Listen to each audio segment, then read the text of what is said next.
ನಮಸ್ತೆ students.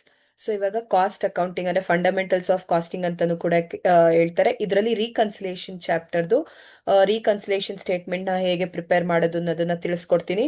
So ಇದು ತುಂಬಾ ವೆರಿ ವೆರಿ ಈಸಿ. ಜಸ್ಟ್ ಕೆಲವೊಂದು ಟ್ರಿಕ್ಸ್ ಇದೆ, ಅದು ನೀವು ತಿಳ್ಕೊಂಬಿಟ್ರೆ ಸಾಕು.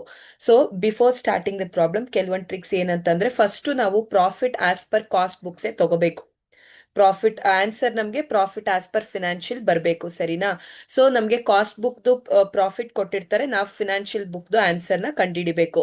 ಸೊ ಅಂಡರ್ ಅಂಡರ್ ಅಂದ್ರೆ ಕಡಿಮೆ, ಮೈನಸ್ ಮಾಡ್ತೀವಿ. ಅಂದ್ರೆ ಆ ಅಂಡರ್ ಅನ್ನೋ ವರ್ಡ್ ಇತ್ತು ಅಂದ್ರೆ, ಓವರ್ ಅನ್ನೋ ವರ್ಡ್ ಇತ್ತು ಅಂತಂದ್ರೆ ಓವರ್ ಅನ್ನೇ ಜಾಸ್ತಿ ಆಡ್ ಮಾಡ್ತೀವಿ. ಎಕ್ಸಸ್ ಅಂತಾನು ಕೂಡ ಇತ್ತು ಅಂತಂದ್ರೆ ಆಡ್ ಮಾಡ್ತೀವಿ. ಸೊ ಅದಾದ್ಮೇಲೆ ಒಂದೇ ಒಂದು ಡಿಪ್ರಿಸಿಯೇಷನ್ ಕೊಟ್ಟಿದ್ದಾರೆ ಅಂತಂದ್ರೆ ಮೈನಸ್ ಮಾಡ್ತೀವಿ. ಕಂಪ್ಯಾರಿಸನ್ ಡಿಪ್ರಿಸಿಯೇಷನ್ ಕೊಟ್ಟಿತ್ತು ಅಂದ್ರೆ ಜೊತೆ ಜೊತೆಲೆ ಕೊಟ್ಟಿರ್ತಾರೆ, ಅವಾಗ ನಾವು ನೆನ್ಪಲ್ಲಿ ಇಟ್ಕೊಳ್ಲಿಕ್ಕೆ ನಾವು ಡಿಸ್ಕಸ್ ಮಾಡ್ತಿರೋಂಥ ಸಬ್ಜೆಕ್ಟ್ ಯಾವುದು? Cost accounting. ಸೊ ಕಾಸ್ಟ್ದು ಜಾಸ್ತಿ, ಕಾಸ್ಟ್ ಬುಕ್ ಅಲ್ಲಿ ಜಾಸ್ತಿ ಇತ್ತು ಅಂತಂದ್ರೆ ಆಡ್ ಮಾಡ್ತೀವಿ, ಕಾಸ್ಟ್ ಬುಕ್ ಅಲ್ಲಿ ಕಡಿಮೆ ಇತ್ತು ಅಂದ್ರೆ ಮೈನಸ್ ಮಾಡ್ತೀವಿ. ಸೊ ಪೇಡ್ ಅನ್ನೋ ವರ್ಡ್ ಇತ್ತು ಅಂತಾರೆ, ಪೇ ಅಂದ್ರೆ ದುಡ್ಡು ಕೊಡ್ತಾ ಇರೋದು, ಸೊ ಮೈನಸ್ ಮಾಡ್ತೀವಿ. ರಿಸೀವ್ಡ್ ಅನ್ನೋ ವರ್ಡ್ ಇತ್ತು ಅಂತಂದ್ರೆ ಆಡ್ ಮಾಡ್ತೀವಿ. ಕ್ರೆಡಿಟೆಡ್ ಅನ್ನೋ ವರ್ಡ್ ಇತ್ತು ಅಂತಂದ್ರೆ ಆಡ್ ಮಾಡ್ತೀವಿ. ಸೊ ಅದಾದ್ಮೇಲೆ ಲಾಸ್, ಲಾಸ್ ಅಂತ ಏನಾರ ವರ್ಡ್ ಇತ್ತು ಅಂತಂದ್ರೆ ಅದನ್ನ ನಾವು ಮೈನಸ್. ಲಾಸ್ ಅಂತ ಅಂದ್ರೆ ಏನು? ನಮ್ಗೆ ಎಕ್ಸ್ಪೆನ್ಸಸ್ ಲಾಸ್ ಆಗ್ತಿರೋದಲ್ವಾ, ಮೈನಸ್ ಮಾಡ್ತೀವಿ. ಸೊ ಹೀಗೆ ಇನ್ನ ಕೆಲವೊಂದು ಪ್ರಾಬ್ಲಮ್ ಅಲ್ಲಿ ಹೇಗೆ ಅಂದ್ರೆ ಈ ಪ್ರಾಬ್ಲಮ್ಗೆ ಹೇಗೆ ರೀಕನ್ಸಿಲೇಷನ್ ಸ್ಟೇಟ್ಮೆಂಟ್ ಮಾಡೋದು ಅನ್ನೋದನ್ನ ಡಿಸ್ಕಸ್ ಮಾಡೋಣ. So first, from the following figures prepare A reconciliation statement and determine the financial profit. So ನಮಗೆ ರೀಕನ್ಸಿಲೇಷನ್ ನ ಮೆಮೊರಾಂಡಮ್ ಅಂತ ಫಸ್ಟ್ ನೋಡ್ಕೋಬೇಕು, ಇದರಲ್ಲಿ ಕನ್ಫ್ಯೂಷನ್ ಆಗಬಾರ್ದು ಸ್ಟೂಡೆಂಟ್ಸ್. ಸೊ ರೀಕನ್ಸಿಲೇಷನ್ ಸ್ಟೇಟ್ಮೆಂಟೇ ಕೇಳಿದ್ದಾರೆ. ಸೊ ಇವಾಗ net profit as per financial cost books ಅಂತ ಕೊಟ್ಟಿದ್ದಾರೆ, ಇದನ್ನೇ ಫಸ್ಟ್ ತಗೋತೀವಿ. Factory overhead under recovered in costing. Under ಅಂತಂದ್ರೆ ಕಡಿಮೆ, ಸೊ ಮೈನಸ್ ಮಾಡಬೇಕು. ಸೊ ಹಂಗೆ ಬರೀರಿ, ಆ ಸೆಂಟೆನ್ಸ್ ಹೇಗಿದೆಯೋ ಹಾಗೆ ಬರೀರಿ. Administration over head recovered in excess. Excess ಅಂದ್ರೆ ಏನು? ಜಾಸ್ತಿ. ಜಾಸ್ತಿ ಅಂತಂದ್ರೆ ಏನ್ ಮಾಡಬೇಕು? ಆಡ್ ಮಾಡಬೇಕು. ಈಗ ಇಲ್ಲಿ ನೋಡಿ, ಎರಡು ಡಿಪ್ರಿಸಿಯೇಷನ್ ಕೊಟ್ಟಿದ್ದಾರೆ, ಒಂದು financial books, depreciation recovered in cost books. ನೆನ್ಪಲ್ಲಿ ಇಟ್ಕೊಳ್ಲಿಕ್ಕೆ ನಾವು ಯಾವ ಸಬ್ಜೆಕ್ಟ್ ಡಿಸ್ಕಸ್ ಮಾಡ್ತಾ ಇರೋದು? ಕಾಸ್ಟ್. ಕಾಸ್ಟ್ ಅಲ್ಲಿ ಏನಾಗಿದೆ? 3950 ಇದೆ. ಫಿನಾನ್ಷಿಯಲ್ ಅಲ್ಲಿ 3660 ಇದೆ. ಸೊ ಕಾಸ್ಟ್ ಬುಕ್ ಅಲ್ಲಿ ಜಾಸ್ತಿ ಆಗಿದೆ, ಜಾಸ್ತಿ ಆಗಿದೆ, ಡಿಫರೆನ್ಸ್ ಅಮೌಂಟ್ ನ ಆಡ್ ಮಾಡಬೇಕು. Next interest received. ರಿಸೀವ್ಡ್ ಅಂದ್ರೆ ದುಡ್ಡು ಬರ್ತಿದೆ, add. Income tax provided. Provided ಅಂದ್ರೆ ಪೇ ಮಾಡ್ತಾ ಇದೀವಿ, minus. Bank interest credited. Credited ಅನ್ನೋ ವರ್ಡ್ ಇತ್ತು ಅಂದ್ರೆ ಆಡ್ ಅಂತ ಹೇಳಿದೆ. ಸ್ಟೋರ್ಸ್ ಅಡ್ಜಸ್ಟ್ಮೆಂಟ್ ಕ್ರೆಡಿಟೆಡ್, ಇದನ್ನು ಕೂಡ ಆಡ್ ಮಾಡ್ತೀರಾ. ಡಿಪ್ರಿಸಿಯೇಷನ್ ಒಂದೇ ಒಂದು ಡಿಪ್ರಿಸಿಯೇಷನ್, ಅದು ಎಲ್ಲಿ? ಫಿನಾನ್ಷಿಯಲ್ ಅಕೌಂಟ್ಸ್ ಅಲ್ಲಿ. ಸೊ ಡಿಪ್ರಿಸಿಯೇಷನ್ ಮೈನಸ್ ಮಾಡ್ತೀರಾ. ಡಿವಿಡೆಂಡ್ಸ್ ಅಪ್ರಾಪ್ರಿಯೇಟೆಡ್. ಅಪ್ರಾಪ್ರಿಯೇಟೆಡ್ ಅಂತಂದ್ರೆ ಮೈನಸ್ ಮಾಡಬೇಕಾಗುತ್ತೆ. ಸೊ ಅದಾದ್ಮೇಲೆ ಲಾಸ್ ಡ್ಯೂ ಟು ಥೆಫ್ಟ್ ಅಂತ ಕೊಟ್ಟಿದ್ದಾರೆ, ಲಾಸ್ ಆಗ್ತಿದೆ, ಸೊ ಇದನ್ನು ಕೂಡ ಮೈನಸ್ ಮಾಡಬೇಕಾಗುತ್ತೆ. ಸೊ ನಿಮ್ಮ ಹತ್ರನೂ ಕೂಡ ಈ ಕಾಪಿ ಆಫ್ ಕ್ವೆಶನ್ ಇರಬೇಕು, ಸೊ ದಟ್ ಹೇಗೆ ಮಾಡೋದು ಅನ್ನೋದು ನಿಮ್ಗೆ ಅರ್ಥ ಆಗುತ್ತೆ. ಸೊ ಇದಾದ್ಮೇಲೆ ಇಲ್ಲಿ ಕೆಳಗಡೆ ನೋಡಿ, ರೀಕನ್ಸಿಲೇಷನ್ ಸ್ಟೇಟ್ಮೆಂಟ್ ಅಂತ ಬರ್ಕೊಂಡು ಕಾಲಮ್ ನ ಡ್ರಾಫ್ಟ್ ಮಾಡಿದೀನಿ. ಸೊ ಒಂದೇ ಪಾಯಿಂಟ್ ಹೋಗೋಣ ಸ್ಟೂಡೆಂಟ್ಸ್, ಒಂದ್ ಪೇಜ್ ವೇಸ್ಟ್ ಆದ್ರೂ ಪರವಾಗಿಲ್ಲ ನಿಮ್ಗೆ. ಸೊ ಇಲ್ಲಿ ಪರ್ಟಿಕ್ಯುಲರ್ಸ್ ಅಮೌಂಟ್ ಅಂತ ಕಾಲಮ್ ನ ಡ್ರಾಫ್ಟ್ ಮಾಡಿದ್ರಿ. So net profit as per costing books ಅಂತ ಬರ್ಕೊಂಡು ಇಲ್ಲಿ ಆಡ್ ಅಂತ ಬರ್ಕೋತೀರಾ. ಏನಂತ ಬರ್ಕೋತೀರಾ? ಆಡ್ ಅಂತ ಬರ್ಕೋತೀರಾ. ಆಡ್ ಅಂತ ಬರ್ಕೊಂಡು ಸ್ವಲ್ಪ ಲೈನ್ ಜಾಗ ಬಿಟ್ಕೊಂಡು ಇಲ್ಲಿ ಮೈನಸ್ ಅಂತ, ಲೆಸ್ ಅಂತ ಬರ್ಕೋತೀರಾ, ಸರಿನಾ? ಸೊ ಒಂದೊಂದೇ ಪಾಯಿಂಟ್ ನ ಡಿಸ್ಕಸ್ ಮಾಡೋಣ. ಆಡ್ ಇದ್ರೆ ಆಡ್, ಮೈನಸ್ ಇದ್ರೆ ಮೈನಸ್. ಸೊ ನನ್ನ ಹತ್ರನೂ ಒಂದು ಕಾಪಿ ಇದೆ, ನೀವು ಕೂಡ ಒಂದು ಕಾಪಿ ಇಟ್ಕೊಳ್ಳಿ. ಇಲ್ಲ, ಬಿಕಾಸ್ ನಾನು ಅದನ್ನ ತೋರ್ಸ್ಕೊಂಡು ಮಾಡ್ತಾ ಇದ್ರೆ ನಿಮಗೆ ಸ್ವಲ್ಪ ಕಷ್ಟ ಫೀಲ್ ಆಗುತ್ತೆ. So first point, net profit as per costing books ಇದೆ, ಇದನ್ನೇ ನಾವು ತಗೋಬೇಕಾಗಿರೋದು. ಕಾಸ್ಟಿಂಗ್ ಬುಕ್ಸ್ ಪ್ರಕಾರನೇ ತಗೋಬೇಕು. ಇದು ಕೂಡ ನೆನಪಲ್ಲಿ ಇಟ್ಕೊಳ್ಳಿಕ್ಕೆ ಹೇಗೆ ಅಂತಂದ್ರೆ, ನಾವು ಡಿಸ್ಕಸ್ ಮಾಡ್ತಿರೋಂಥ ಸಬ್ಜೆಕ್ಟ್ ಯಾವುದು? Cost accounting. So first preference goes to cost accounting ಅಂತಾನೆ, ಅಂದ್ರೆ ಕಾಸ್ಟ್ ಬುಕ್ ಅಂತಾನೆ ನೆನಪಲ್ಲಿ ಇಟ್ಕೊಳ್ಳಿ. Factory overhead under recovered in costing. Under recovered ಅಂದ್ರೆ ಕಡಿಮೆ. So factory overhead less ಅಲ್ಲಿ ಬರ್ತೀರಾ. Factory overhead under recovered. Factory overhead under recovered. So ಈ ರೀತಿ ಬರ್ಕೋತೀರಾ. ಇನ್ನರ್ ಕಾಲಮ್ ಅಲ್ಲಿ ಬರ್ಕೋತೀರಾ 5700.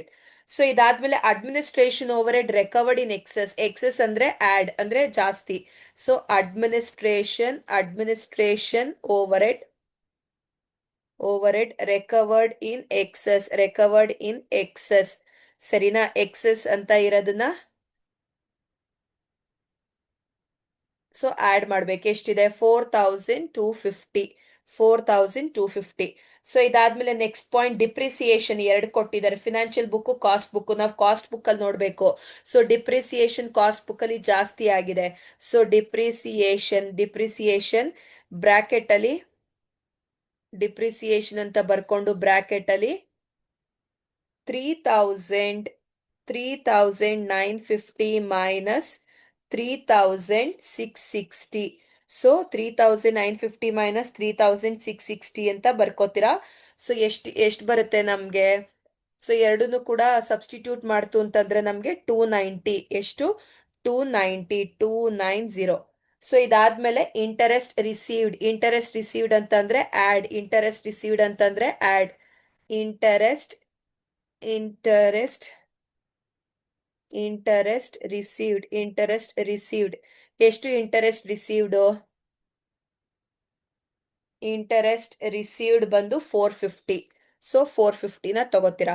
ಸೊ ಇದಾದ್ಮೇಲೆ ಇನ್ಕಮ್ ಟ್ಯಾಕ್ಸ್ ಪ್ರೊವೈಡೆಡ್ ಅಂದ್ರೆ ಪೇಡ್ ಅಂದ್ರೆ ಮೈನಸ್. ಇನ್ಕಮ್ ಟ್ಯಾಕ್ಸ್ ಪ್ರೊವೈಡೆಡ್ ಅಂದ್ರೆ ಮೈನಸ್ ಅಂತ ಬರ್ಕೋಬೇಕು. Income tax provided is how much? 600. So ಇದಾದ್ಮೇಲೆ ಬ್ಯಾಂಕ್ ಇಂಟರೆಸ್ಟ್ ಕ್ರೆಡಿಟೆಡ್ ಅಂದ್ರೆ add. So bank interest credited.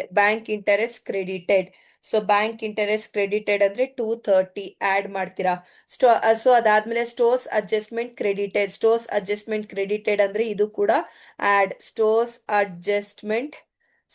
Adjustment credited ಇದನ್ನು ಕೂಡ ಆಡ್. ಎಷ್ಟು ಇದನ್ನ ಆಡ್ ಮಾಡ್ತೀರಾ? 420 rupees. ಸೊ 420. ಸೊ ಇದಾದ್ಮೇಲೆ ಡಿಪ್ರಿಸಿಯೇಷನ್, ಒಂದೇ ಒಂದು ಡಿಪ್ರಿಸಿಯೇಷನ್ ಅಂತಂದ್ರೆ ನಾನು ಏನಂತ ಹೇಳಿದೆ? Minus depreciation.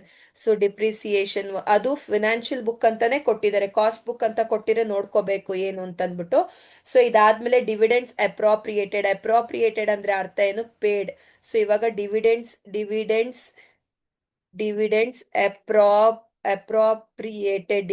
ಅಪ್ರೋಪ್ರಿಯೇಟೆಡ್ ಅಂದ್ರೆ ಪೇಡ್ ಅಂತ. Dividends appropriated paid. ಎಷ್ಟು ಡಿವಿಡೆಂಡ್ಸ್ ಅಪ್ರೋಪ್ರಿಯೇಟೆಡ್? 1,200.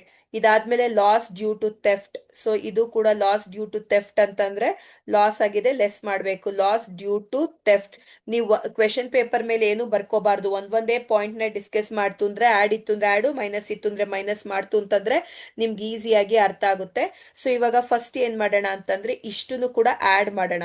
ಇಷ್ಟನ್ನು ಕೂಡ ನಾನು ನೋಡಿ ಮಾರ್ಕ್ ಮಾಡ್ತಾ ಇದ್ದೀನಿ. ಇಷ್ಟನ್ನು ಕೂಡ ಆಡ್ ಮಾಡಿ ಔಟರ್ ಕಾಲಮ್ ಅಲ್ಲಿ ಬರ್ಕೋತೀರಾ. 5,640. ಸೊ 5,640. ಇವಾಗ ಇವೆರಡನ್ನು ಆಡ್ ಮಾಡಿದಾಗ ನಿಮ್ಗೆ ಎಷ್ಟು ಸಿಗುತ್ತೆ ಅದನ್ನ ಇಲ್ಲಿ ಬರ್ಕೋಬೇಕು. 72,400. ಸೊ ಈಗ ನೆಕ್ಸ್ಟ್ ಇಲ್ಲಿಗೆ ಬರೋಣ. ಸೊ ಇಷ್ಟನ್ನು ಕೂಡ ನೀವು ಆಡ್ ಮಾಡ್ಕೊಂಡು ಬ್ರಾಕೆಟ್ ಅಲ್ಲಿ ಬರ್ಕೋತೀರಾ, ಅಂದ್ರೆ ಇದನ್ನ ಮೈನಸ್ ಮಾಡಬೇಕು ಅಂತ ಅರ್ಥ. ಸೊ ಆಡ್ ಮಾಡ್ಕೊಂಡು 8,620. ಸೊ ಆಡ್ ಮಾಡ್ಕೊಂಡು ಬ್ರಾಕೆಟ್ ಅಲ್ಲಿ ಬರ್ಕೋಬೇಕು, ಮೈನಸ್ ಮಾಡೋ ಅಂತದ್ದು ಅರ್ಥ ಮಾಡ್ಕೊಳ್ಳಿ. ಹೇಳ್ತಾ ಇರೋದು ಏನ್ ಹೇಳ್ತಾ ಇದ್ದೀನಿ ಅನ್ನೋದನ್ನ. ಸೊ ಇವಾಗ 72,400 ಇಂದ ಇದನ್ನ ಮೈನಸ್ ಮಾಡ್ತು ಅಂದ್ರೆ 63,780 rupees. 63,780 rupees will be what?